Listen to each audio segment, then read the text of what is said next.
ஐந்து கரத்தனை ஆனை முகத்தனை எந்தின் இளம்பிறை போலும் எயிற்றனை நந்தி மகந்தனை ஞான கொழுந்தனை பொந்தியில் வைத்தடியை போற்றுகின்றேனே. நாளின் செய்யும் மினிதானின் செய்யும் என்னை நாடி வந்த கோளின் செய்யும் கொடுங்குற்று என் செய்யும் குமரேச தாளும் சிலம்பும் சதங்கையும் தண்டையும் சண்முகமும் தோலும் கடம்பும் எனக்கு முன்னே வந்து தோன்றினே. சர்வமங்கல மங்கல்யே சிவ சர்வர்த்த சாதிகே சரண்யே திரியம்பிகே கௌரி நாராயணி நமோஸ்துதே. ஞானம் நந்தவனம் தேவம் நிர்மலம் ஸ்படிகாக்கிருத்திம் அதாரம் சர்வ வித்யாநாமய கிரீவம் உபாஸ்மகே. வணக்கம்.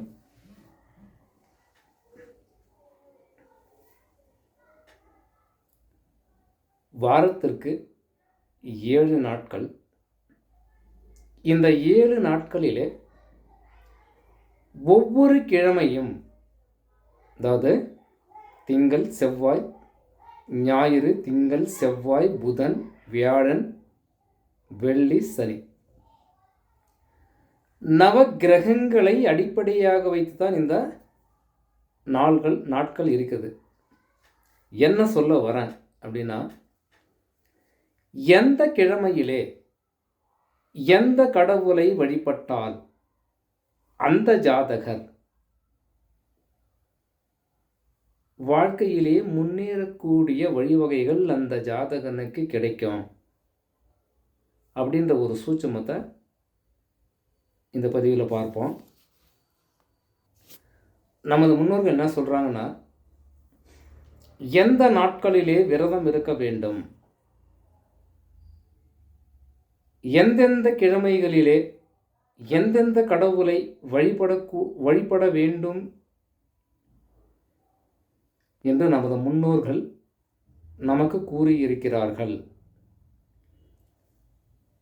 அதே போல அப்படி சோமவாரம் என்கின்ற திங்கட்கிழமையிலே எந்த கடவுளை வழிபடலாம், அதாவது சிவபெருமானையும் சந்திர பகவானையும் வழிபடுவது மிக சிறப்பான நாளாக இந்த திங்கட்கிழமை கருதப்படுகிறது.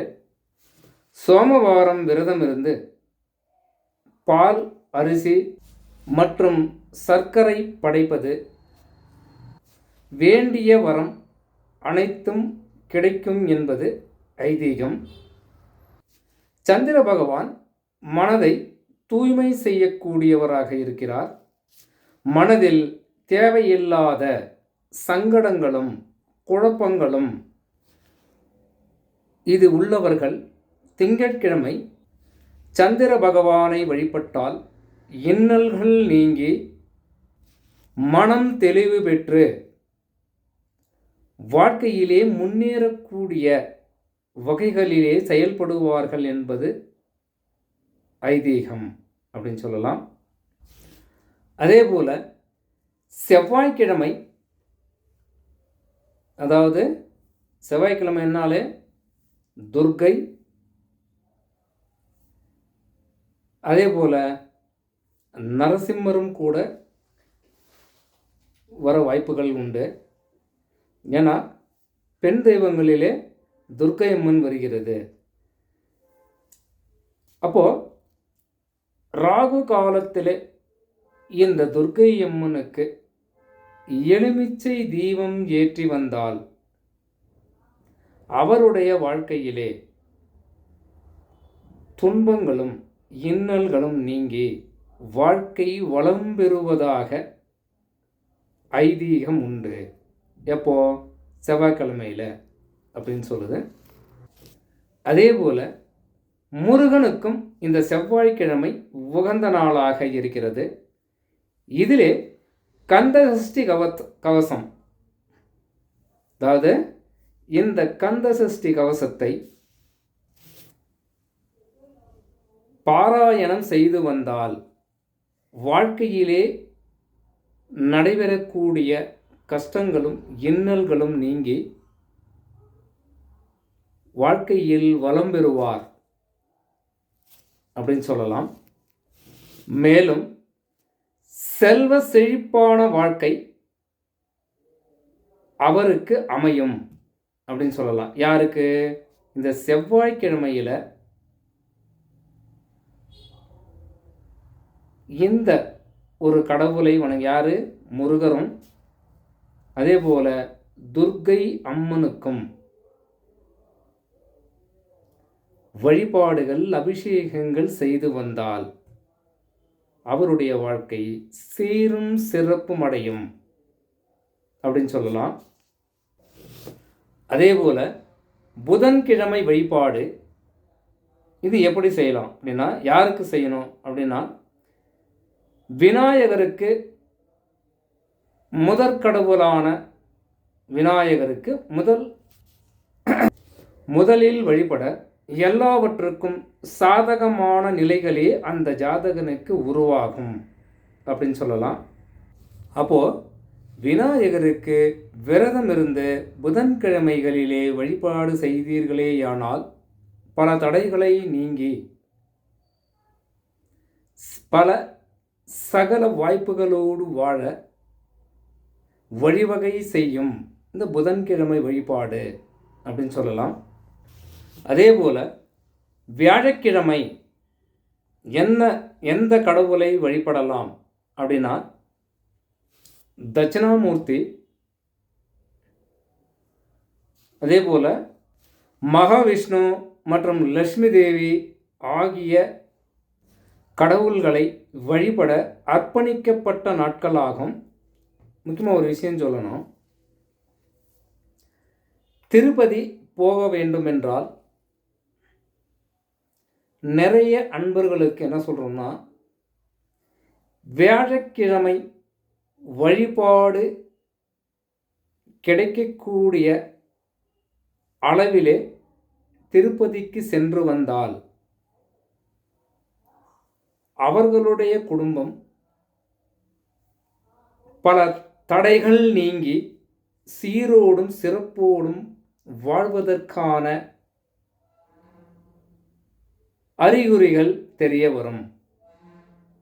எந்தெந்த கிழமை சொல்கிறாங்க, இருந்தாலும் வியாழக்கிழமை இந்த வெங்கடாஜலபதியை வணங்குவது மிக சிறப்பானதாக இருக்கும் என்பது ஐதீகம் அப்படின்னு சொல்லுது. சுபகாரியம் செய்ய தடை இருப்பவர்கள்,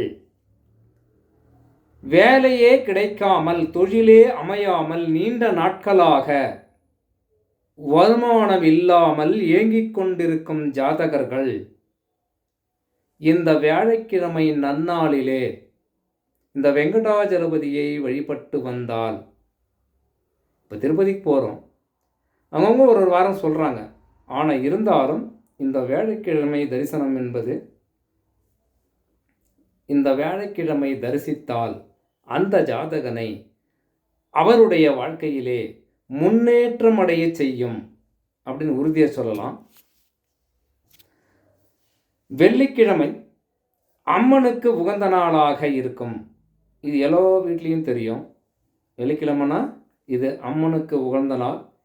எந்த நாளிலே விரதம் இருந்து வழிபாடுகள் செய்தீர்களேயானால் பல தடைகள் நீங்கி நீண்ட நாட்களாக திருமணமே ஆகாமல் எதிர்பார்த்து கொண்டிருக்கும் அன்பர்களுக்கு விரைவிலே திருமணங்கள் நடக்கக்கூடியதாக அமையும். எப்போ? இந்த வெள்ளிக்கிழமை வழிபாடு இதற்கு ஏற்றது போல வழிவகை செய்யும் அப்படின்னு சொல்லலாம். அதே போல வெள்ளிக்கிழமை மங்களகரமான நாளாக இருப்பதால் மங்களகரமான செயல்கள் செய்வதற்கு ஏற்ற நாளாக, உகந்த நாளாக இந்த வெள்ளிக்கிழமை இருக்கிறது அப்படின்னு சொல்லலாம். இந்த வெள்ளிக்கிழமை மகாலட்சுமிக்கும் உகந்த நாளாக கருதப்படுகிறது. அதே போல சனிக்கிழமை என்பது சனி பகவானுக்கு உகந்த நாளாக கருதப்படுகிறது. அந்த நாளிலே எல் தீபம் ஏற்றி வழிபட்டு வந்தால் அவருடைய வாழ்க்கையிலே பல தடைகள் நீங்கி வாழ்க்கையிலே முன்னேற்றமும் அமைதியும் அந்த ஜாதகனுக்கு அமையும் அப்படின்னு சொல்லலாம். இன்னும் சொல்லலாம், எப்படி? ஆஞ்சநேயர் வழிபாடு, அதே போல் பெருமாள், அதுவும் சனிக்கிழமை, காளி, இதுவும் சனிக்கிழமை. எந்த நாட்களிலே இந்த கடவுள்களுக்கு சிறப்பு வழிபாடுகள் செய்து வந்தால் அவருடைய வாழ்க்கையிலே மேன்மேலும் பல தடைகள் நீங்கி வாழ்க்கை வளம் பெற செய்யும் அப்படின்னு சொல்லலாம். அதே போல் வீட்டில் கணவன் மனைவி பிரச்சனை, பிரிந்த தம்பதிகள் ஒன்று சேர்வதற்கு, அதே போல் குடும்பத்தில் நிலவும் பிரச்சனைகள் தீர இந்த சனிக்கிழமை வழிபாடுகள் அந்த ஜாதகனை அவருடைய வாழ்க்கையிலே முன்னேற்றம் அடைய செய்யும் அப்படின்னு சொல்லலாம். ஏன்னா கணவன் மனைவி பிரிவினை ஏற்பட்டிருந்தாலும் கூட இந்த சனிக்கிழமை விரதங்கள் ஒன்று சேர்த்து வச்சிடும். ஏன்னா எத்தனையோ ஜாதகர்கள் நாம் பார்க்குறோம். அதே போல் ஞாயிற்றுக்கிழமை நவக்கிரகங்களிலே முதற்கடவுளான சூரிய பகவான் ஏற்ற நாளாக இந்த ஞாயிற்றுக்கிழமை கருதப்படுகிறது அப்படின்னு சொல்லலாம். இந்த நாளில் சூரிய பகவானுக்கு வழிபட்டால் எதிரிகள் பயம் விலகி வாழ்க்கையிலே முன்னேற்றம் அடைவதற்கான சாத்தியக்கூறுகள் இந்த சூரிய பகவானை வழிபடுவதன் மூலமாக ஒருவர் தெரிந்து கொள்ளலாம், அறிந்து கொள்ளலாம். நமது வாழ்க்கையையும் கூட முன்னேற்றமடைய செய்யும் அப்படின்னு சொல்லலாம். ஏன்னா சூரியன் என்பது தந்தையாகும். ராசி கட்டங்களிலே 9ஆம் பாவகம், அது பாக்கியம். இந்த சூரியன் பலம் பெற்று இருந்தால், ஒருவருடைய ஜாதகத்திலே பலம் பெற்றிருந்து இருக்குமேயானால் அவர் எதையும் தாங்கும் இதயம் போன்று செயல்படுபவராக இருப்பார். இவருக்கு எதிரிகள் என்பதே இருக்க வாய்ப்புகள் இல்லை. வாழ்க்கை நல்ல முறையிலே பேரோடும் புகழோடும் வாழ்ந்து கொண்டு வாழ்வார் அப்படின்னு கூட நாம் சொல்லலாம். அப்போ ஞாயிற்றுக்கிழமை சூரியனுடைய வழிபாடு வாழ்க்கையை மேன்மேலும் அதிகரிக்க வைக்கும் அப்படின்னு சொல்லலாம். வணக்கம்.